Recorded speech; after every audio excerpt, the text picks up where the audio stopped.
Assalamualaikum warahmatullahi wabarakatuh. Nama saya Geris Juliana, NPM 191 dari kelas D. Saya akan mempresentasikan tugas-tugas hukum perdata tentang pembuktian dan kadaluarsa. Selanjutnya ada latar belakang. Hukum perdata memuat seperangkat aturan tentang hak dan kewajiban perorangan. Seperangkat aturan tersebut berdasarkan ilmu hukum diklasifikasikan menjadi beberapa bagian. Yang ke-1 hukum tentang diri seseorang, 2 hukum keluarga, 3 hukum kekayaan, dan 4 hukum warisan. Hukum perdata juga memiliki pembagian yang berbeda jika ditinjau berdasarkan Kitab Undang-Undang Hukum Perdata. Pembagiannya diklasifikasikan menjadi 4, yaitu buku 1 memuat perihal orang, di dalamnya membahas hukum diri seseorang dan hukum keluarga. Buku 2 memuat perihal kebendaan yang membahas hukum perbendaan dan hukum pewarisan. Buku yang ketiga memuat perihal perikatan dan pembahasannya, memuat hukum kekayaan yang terkait dengan hak-hak dan kewajiban setiap orang atau pihak-pihak tertentu. Buku keempat memuat perihal pembuktian dan daluarsa. Bagian ini memuat perihal alat-alat pembuktian akibat lewat waktu terhadap hubungan hukum. Selanjutnya ada rumusan masalah. Mengetahui dasar-dasar hukum pembuktian dan hukum daluarsa akan mempermudah dan memahami serta mengkaji lebih jauh tentang hukum pembuktian dan daluarsa tersebut. Untuk itu, masalah yang akan dibahas dalam makalah ini adalah sebagai berikut. Yang ke-1, bagaimanakah pengertian serta teori-teori yang menjelaskan tentang pembuktian. Kedua, apa saja alat yang digunakan dalam perkara pembuktian. Yang ketiga, bagaimanakah pengertian, syarat, serta bentuk daluarsa. Selanjutnya ada bab 2 pembahasan. A. Pengertian pembuktian. Pembuktian berasal dari kata bukti yang berarti keterangan nyata, sesuatu yang menyatakan kebenaran suatu peristiwa. Menurut beberapa ahli, diantaranya R. Subukti, pembuktian adalah upaya meyakinkan hakim tentang kebenaran dalil atau dalil-dalil yang dikemukakan dengan persengketaan. Kemudian Nars Hasil mengartikan pembuktian sebagai upaya atau kegiatan menampilkan alat-alat bukti yang sah berdasarkan hukum kepada hakim yang memeriksa suatu perkara guna menetapkan apakah seseorang itu memiliki hak atau tidak. Pembuktian memiliki dasar yang dituangkan dalam Kitab Undang-Undang Hukum Perdata.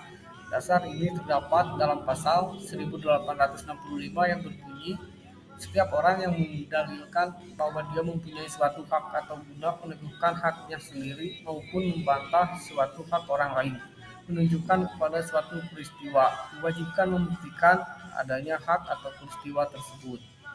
Dari pasal tersebut dapat dipahami bahwa tuntutan untuk mendapatkan hak, meneguhkan, ataupun membantah hak orang lain terhadap sesuatu, pihak yang menuntut, meneguhkan, ataupun melakukan pembelaan harus memiliki bukti atas hak tersebut. Pembuktian dalam hukum perdata juga dianggap sebagai sebagian dari perkara hukum acara perdata. Dalam hal ini, hukum pembuktian hanya berlaku dalam perkara sengketa yang sering diselesaikan dalam acara perdata. Dengan adanya hukum pembuktian, inilah hakim dapat menentukan pihak mana yang menang dan kalah. Menang atau kalah merupakan konsekuensi seberapa kuat ataupun lemah bukti yang diajukan oleh beberapa pihak dalam menyelesaikan perkara sengketa. Untuk itu, adanya pembuktian dalam menyelesaikan perkara sangat diorientasikan. Selanjutnya ada contoh kasus. Yang ke-1, kasus daluarsa korupsi di Indonesia. Adanya masa daluarsa dianggap dapat memberikan keringanan bahkan bebas hukuman para pelaku, sehingga berbagai cara bisa dilakukan untuk membuat proses memakan waktu lebih lama. Korupsi menjadikan momok bagi hukum di Indonesia karena hampir setiap tahunnya akan ada kasus mengenai korupsi. Permasalahan korupsi juga terbilang memakan waktu yang sangat lama karena membutuhkan banyak data sebagai buktinya. Contoh pada kasus daluarsa pada tindak pidana ini dapat dengan jumlah yang cukup besar. Bahkan diprediksi terdapat 22 kasus korupsi yang akan daluarsa pada tahun 2022. Pemberantasan tindak pidana korupsi juga sangat jelas ditulis dan diatur pada Undang-Undang Nomor 31 Tahun 99 dalam pasal 78 ayat 1 angka 4 Kitab Undang-Undang Hukum Pidana KUHP menyebutkan kejahatan yang diancam dengan pidana mati atau pidana seumur hidup. Masa daluarsanya adalah 18 tahun. Tindak pidana korupsi merupakan delik yang sanksi pidananya dapat berupa hukuman mati atau penjara seumur hidup. Selanjutnya, Pitlow mengatakan bahwa acuan yang digunakan oleh orang-orang dalam mengartikan hukum pembuktian menggunakan dua macam pendekatan yang berbeda, yaitu satu, hukum material adalah hukum dalam suasana damai dan hukum formil adalah suasana pertentangan. Hukum pembuktian sebagai bagian dari hukum acara dan dalam hukum acara terdapat pertentangan. Untuk itu, menurut pandangan pertama ini, hukum membuktikan diartikan sebagai hukum formil dikarenakan sebuah indikator yaitu adanya pertentangan. Yang kedua, hukum material adalah suatu aturan mengenai isi aturan dan hukum formil adalah suatu aturan yang mengenai bentuk luar. Berbeda dengan pendekatan yang pertama, pendekatan ini mengertikan hukum pembuktian termasuk dalam hukum material. Pendekatan ini menggunakan gugatan sebagai indikator utama dalam mengartikan hukum pembuktian. Artinya, hukum gugatan bukan kumpulan-kumpulan yang melukiskan hukum material. Selanjutnya, B. Teori-teori pembuktian. Dulu pasti memandang pembuktian harus logis dan seksama. Sebagai contoh ilmu pasti dapat membuktikan secara pasti bahwa tidak 3 ditambah dengan 2 ditambah 3 hasilnya tetap akan sama. Dan dua garis yang sejajar tidak akan pernah bertemu merupakan hal yang tak dapat diperdebatkan lagi validitas dan kebenaran pembuktiannya. Pembuktian perspektif ilmu hukum tidak seperti pembuktian perspektif ilmu pasti. Ilmu hukum menolak pembuktian dari penalaran logis yang menurut ilmu pasti akan menghasilkan kepastian. Hal ini berbeda dengan anggapan ilmu hukum bahwa pembuktian baik banyak maupun sedikit tidak memiliki kepastian. Asumsi ilmu hukum tentang hal ini adalah jika bukti itu sempurna, maka bukti sangatlah tidak mungkin diberikan. Selanjutnya, Piltdown mengatakan bahwa teori-teori pembuktian dalam ilmu hukum sebagai berikut. Satu, teori hak atau teori hak. Teori hukum subjektif. Teori ini mengajarkan bahwa suatu perkara selalu mengenai hal mempertahankan hak. Siapa yang mengungkapkan suatu hak mesti membuktikan haknya, tetapi tidak perlu membuktikan segala apa yang diperlukan untuk membuktikan haknya. Tuntutan untuk membuktikan dalam mempertanyakan hak apakah benar adanya akan memberikan keabsahan atas hak yang dimiliki tersebut. Pada dasarnya setiap manusia memiliki hak atas apa yang dimiliki. Untuk membuktikan kepemilikan tersebut sudah pasti harus dibuktikan terlebih dahulu agar supaya hak tersebut diakui oleh hukum. Selanjutnya ada nomor 2, teori hukum atau teori hukum objektif. Siapa yang datang kepada hakim maka perbuatannya tidak lain daripada meminta kepada hakim untuk melaksanakan peraturan hukum atas fakta-fakta yang menuntut dikemukakan. Untuk itu perlu fakta tersebut dibuktikan kebenarannya. Yang ada mengesahkan pelaksanaan peraturan hukum dalam maksud hakim bersifat pasif. Hakim mengambil undang-undang kemudian membacanya di sana. Apabila seorang datang kepadanya dengan tagihan karena jual beli, apa pembeliannya itu dilihat apakah yang dibuktikan oleh penuntut memenuhi syarat undang-undang dan berdasarkan pemeriksaan ini mengabulkan tagihan itu atau menolaknya. Teori yang ketiga adalah hukum acara dan teori kepatutan. Praktek peradilan mengajarkan kita bahwa hakim dalam taraf terakhir selalu menyisihkan aturan-aturan tentang beban pembuktian. Apabila aturan itu dalam hal yang konflik membawa kepada hal yang tidak patut, apabila pelaksanaan aturan membawa, maka ia mengikuti perasaan kepatuhannya dan mewajibkan beban pembuktian. menurut perasaannya itu ia boleh berbuat demikian. Untuk selanjutnya cek alat-alat pembuktian. Menurut R. Disruptio berpendapat bahwa alat-alat yang digunakan dalam pembuktian sebagaimana yang diatur Kitab Undang-Undang Hukum Perdata bahwa dalam pasal 1866 terdiri atas satu bukti tulisan, dua bukti dengan saksi-saksi, yang ketiga persangkaan, empat pengakuan, dan terakhir lima adalah sumpah. Nomor satu, bukti tulisan. Selanjutnya berkaitan dengan bukti tulisan, Undang-Undang BW mengatur cara-caranya. Dalam hal ini, dalam pasal 1867, pembuktian dengan tulisan dilakukan dengan tulisan-tulisan yang otentik maupun tulisan-tulisan di bawah tangan. Akta otentik dalam pasal 1869 Undang-Undang BW ialah suatu akta yang di dalam bentuk yang ditentukan oleh undang-undang dibuat oleh atau di hadapan para pegawai umum yang berkuasa. Selanjutnya yang dimaksudkan dengan tulisan di bawah tangan pasal 1874 Undang-Undang BW menyebutkan bahwa tulisan yang ditandatangani diberi suatu pernyataan dari seseorang notaris atau seorang pegawai yang lain. Ditunjuk oleh undang-undang dari mana bahwa ia mengenal si penanda tangan atau bahwa orang yang diperkenalkan kepadanya bahwa si akta telah dijelaskan kepada si penanda tangan dan bahwa setelah itu penanda tangan telah dilakukan di hadapan pegawai tersebut. Selanjutnya nomor 2 ada bukti saksi-saksi.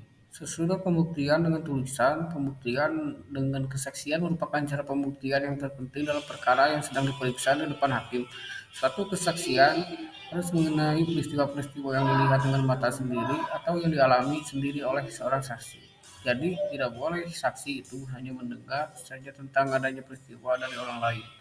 Selanjutnya tidak boleh pula keterangan saksi itu merupakan kesimpulan-kesimpulan yang ditariknya dari peristiwa yang dilihat atau dialaminya, karena hakimlah yang berhak menarik kesimpulan-kesimpulan itu. Kesaksian bukanlah suatu alat pembuktian yang sempurna dan mengikat hakim, tetapi terserah pada hakim untuk menerimanya atau tidak. Artinya, hakim berkuasa untuk mempercayai atau tidak mempercayai keterangan seorang saksi yang sangat rapat hubungan kekeluargaan dengan pihak yang berperkara dapat ditolak oleh pihak lawan, sedangkan saksi itu sendiri dapat meminta dibebaskan dari kewajibannya untuk memberikan kesaksian. Selanjutnya, undang-undang menetapkan bahwa keterangan satu saksi tidak cukup, artinya hakim tidak boleh mendasarkan putusan tentang kalah menangnya suatu pihak atas keterangannya satu saksi saja. Jadi kesaksian itu selalu harus ditambah dengan suatu alat pembuktian lain. Perlu diketahui juga bahwa terdapat golongan orang yang tidak dapat dijadikan sebagai saksi, yaitu orang yang belum berumur 15 tahun, terus orang dungu, orang sakit jiwa, mata gelap yang berada di pengampuan, orang yang lemah ingatannya. Hal ini ditentukan dikarenakan tidak adanya kemampuan dari golongan orang-orang tersebut yang apabila dijadikan sebagai saksi, kesaksiannya tidak valid bahkan bisa melenceng dari kebenaran. Selanjutnya nomor 3, persangkaan. Persangkaan adalah suatu kesimpulan yang diambil dari suatu peristiwa yang sudah terang dan nyata. Dari peristiwa yang terang dan nyata ini ditarik kesimpulan bahwa suatu peristiwa yang dibuktikan juga telah terjadi. Lebih jelasnya lagi bahwa persangkaan adalah jika dari fakta-fakta diketahui disimpulkan dari ke arah kepastian tentang adanya suatu pemikiran yang sebelumnya tidak diketahui. Jadi dalam persangkaan kita berhubungan dengan bukti langsung. Dalam pembuktian ada dua macam persangkaan. Yang pertama ada persangkaan yang ditetapkan oleh undang-undang sendiri dan ada persangkaan yang ditetapkan oleh hakim. Persangkaan yang ditetapkan oleh undang-undang pada hakikatnya merupakan suatu kebebasan dari kewajiban membuktikan suatu hal untuk keuntungan salah satu pihak yang berperkara. Misalnya, adanya 3 kwitansi pembayaran sewa rumah yang berturut-turut menurut undang-undang menimbulkan suatu persangkaan bahwa uang sewa untuk waktu yang sebelumnya juga telah dibayar olehnya. Persangkaan yang ditetapkan oleh hakim terdapat pada pemeriksaan suatu perkara di mana tidak terdapat saksi-saksi yang dengan mata kepalanya sendiri telah terlihat peristiwa itu. Misalnya, dalam suatu perkara di mana seorang suami mendakwa istrinya berbuat zina dengan lelaki lain, hal ini tentunya sangat sukar memperoleh saksi-saksi yang dengan mata kepalanya sendiri perbuatan zina itu. Akan tetapi jika ada saksi-saksi yang melihat si istri itu menginap dalam satu kamar dengan seorang lelaki sedangkan di dalam kamar tersebut hanya ada dalam satu buah tempat tidur saja, maka dari keterangan saksi-saksi itu hakim dapat menetapkan suatu persangkaan bahwa kedua orang itu sudah melakukan perbuatan zina. Dan memang dalam perbuatan zina itu lazimnya hanya dapat dibuktikan dengan persangkaan. Nomor 4, pengakuan. Menurut undang-undang, suatu pengakuan di depan hakim merupakan suatu pembuktian yang sempurna tentang kebenaran hal atau peristiwa yang diakui. Ini berarti hakim terpaksa untuk menerima dan menganggap suatu peristiwa yang telah diakui memang benar-benar telah terjadi, meskipun sebetulnya ia sendiri tidak percaya bahwa peristiwa itu sungguh-sungguh telah terjadi. Ada kalanya seorang tergugat dalam suatu perkara perdata mengakui suatu peristiwa yang diajukan oleh penggugat, tetapi sebagai pembelaan mengajukan suatu peristiwa lain yang menghapuskan dasar tuntutan.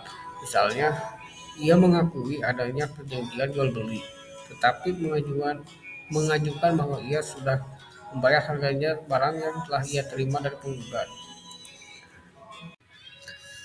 Selanjutnya untuk nomor 5 ada sumpah. Menurut undang-undang ada dua macam bentuk sumpah, yaitu sumpah yang menentukan dan yang kedua dan tambahan. Sumpah yang menentukan adalah sumpah yang diperintahkan oleh satu pihak yang berperkara kepada pihak lawan dengan maksud untuk mengakhiri perkara yang sedang diperiksa oleh hakim. Jika pihak lawan mengangkat sumpah yang perumusan disusun sendiri oleh pihak yang memerintahkan pengangkatan sumpah itu, ia akan dimenangkan. Sebaliknya, jika ia tidak berani dan menolak pengangkatan sumpah itu, ia akan dikalahkan. Pihak yang diperintahkan mengangkat sumpah mempunyai hak untuk mengembalikan perintah itu, artinya meminta kepada pihak lawannya sendiri mengangkat sumpah itu.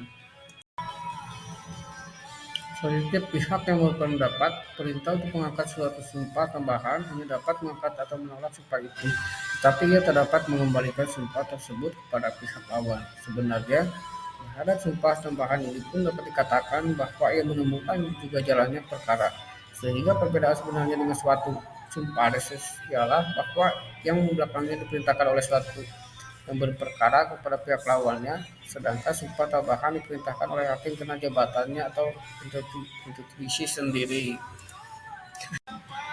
Selanjutnya ada pengertian daluarsa. Salah satu fungsi dari hukum objektif adalah melindungi keadaan yang ada.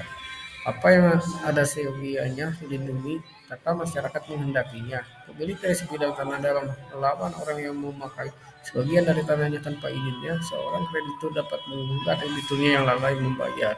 Bagaimana caranya orang mempertahankan haknya diatur oleh undang-undang? Tata masyarakat menghendaki bahwa keadaan yang baru ini apabila sudah lama berjalan menjadi suatu keadaan hukum, suatu tuntutan yang diladeni oleh hukum, adalah tidak patut apabila pemilik tanah selama 50 tahun atau 100 tahun membiarkan saja penyerobotan ahli warisnya, kemudian tiba-tiba mengusir mereka itu. Demikian juga tidak dapat dibenarkan juga apabila seorang kreditur sudah 50 atau 100 tahun membiarkan saja debiturnya yang lalai, kemudian menuntut debitur itu. Selanjutnya ada syarat daluarsa. Daluarsa yang berlaku tidak hanya dilihat dari waktu yang telah dilewati sebagai akibat hukum, akan tetapi terdapat syarat-syarat yang harus dipenuhi agar supaya hukum daluarsa ini berlaku. Dalam hal ini terdapat dua syarat harus dipenuhi. Pertama, yaitu kedudukan atau kekuasaan yang jelas terhadap suatu objek kadaluarsa tersebut dan beretikat baik bagi orang yang telah mendapatkan kekuasaan terhadap benda tersebut. Untuk menjadi orang yang berhak, diperlukan orang yang menguasai benda dari orang lain selama waktu yang diperlukan untuk daluarsa, menguasai benda itu bagi dirinya sendiri. Kemudian orang yang mendapatkan kekuasaan terhadap benda tersebut harus beretikat baik, agar supaya terhindar dari situasi yang dapat merugikan orang lain.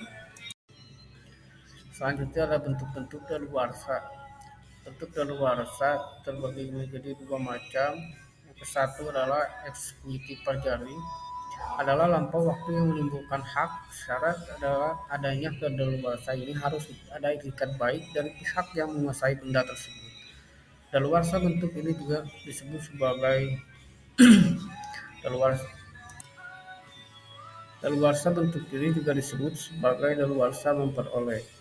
Pasal 1963 KUH Perdata, Pasal 2000 NBW, siapa yang dengan itikat baik dan mendasarkan suatu alas yang sah memperoleh suatu benda tak bergerak, suatu bunga atau suatu piutang lain yang tidak harus dibayarkan atas setuju, memperoleh hak milik atasnya dengan jalan daluarsa dengan suatu pengusahaan selama 20 tahun, dan siapa yang dengan beritikat baik menguasai selama 3 tahun memperoleh hak milik dan dengan tidak dapat dipaksa untuk mempertunjukkan alas haknya.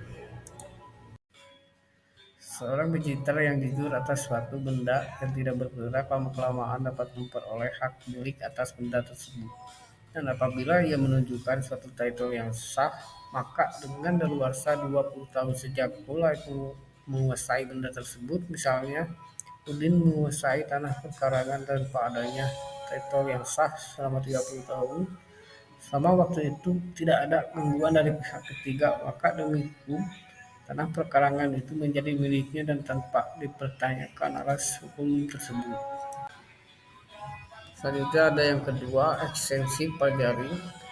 Tirto berpendapat bahwa ekstensi perjaring atau daluarsa membebaskan adalah lampau yang melenyapkan atau membebaskan terhadap tagihan atau kewajibannya.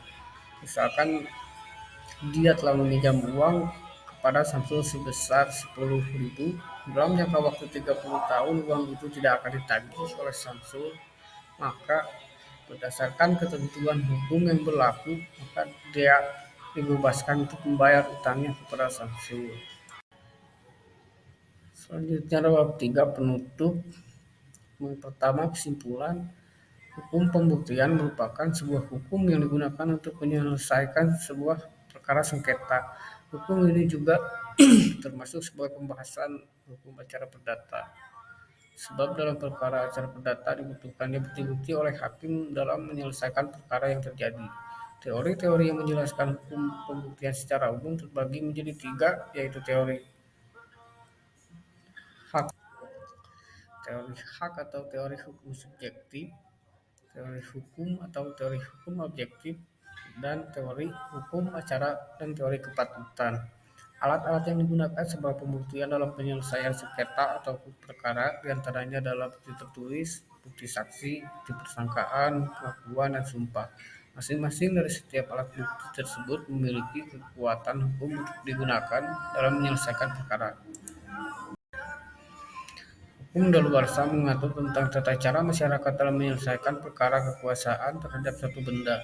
Dalam menyelesaikan perkara tersebut, para pihak harus memenuhi 2 syarat, yaitu memiliki kekuasaan atau kedudukan atas benda yang diperkarakan dan harus memiliki etikat baik bagi orang yang mendapat kekuasaan bagi benda tersebut. Perkara daluarsa juga terbagi menjadi beberapa bentuk, yaitu daluarsa memperoleh eksekusi perjaring dan daluarsa membebaskan atau ekstensi perjaring. Sekian dari saya, mohon maaf jika ada salah kata atau kurang jelas. Terima kasih.